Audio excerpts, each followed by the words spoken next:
আসসালামু আলাইকুম বন্ধুরা, সবাই কেমন আছো? আশা করি সবাই ভালো আছো। আলহামদুলিল্লাহ আমিও অনেক অনেক ভালো আছি। তো আজকের রেসিপি হলো এখানে ডাল রান্না করব একটু। তো এখানে ডালের মধ্যে টমেটো দিয়েছি, পেঁয়াজ দিয়েছি, কাঁচা লঙ্কা দিয়েছি, আর তেল দিয়েছি, আর পরিমাণ মতো নুন দিয়েছি, হলুদ দিয়েছি, জিরা দিয়েছি, দিয়ে এটা মাখিয়ে নিয়েছি। নিয়ে এবার পরিমাণ মতন পানি দেব। তো এখানে পরিমাণ মতন পানি দিয়ে কুকারে গিয়ে ডালটা চাপিয়ে দিয়েছি। আর এখানে গিয়ে মাছ রান্না আছে, পাঙাশ মাছ আর আলু আর মিষ্টি কুমড়ার তরকারি।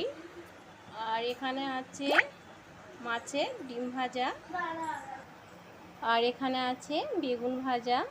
বেগুন ভাজা যদিও আমাদের বাড়ির মানে আমার মেয়ে আর ছেলে খায় না, তো আমার হাজব্যান্ড আর আমার প্রচুর প্রচুর মানে পছন্দের একটা জিনিস, খুবই ভালো লাগে। বেগুন যেমনই করে রান্না হোক না কেন, বেগুন খুবই ভালো লাগে। তো এই ছিল আজকে আমাদের রেসিপি। তো বন্ধুরা সবাই ভালো থাকবে, আর আমার রান্নাগুলোকে ভালো লাগলে অবশ্যই আমাকে কমেন্ট করে জানাবে। চলো বন্ধু, ঠিক আছে, আসসালামু আলাইকুম।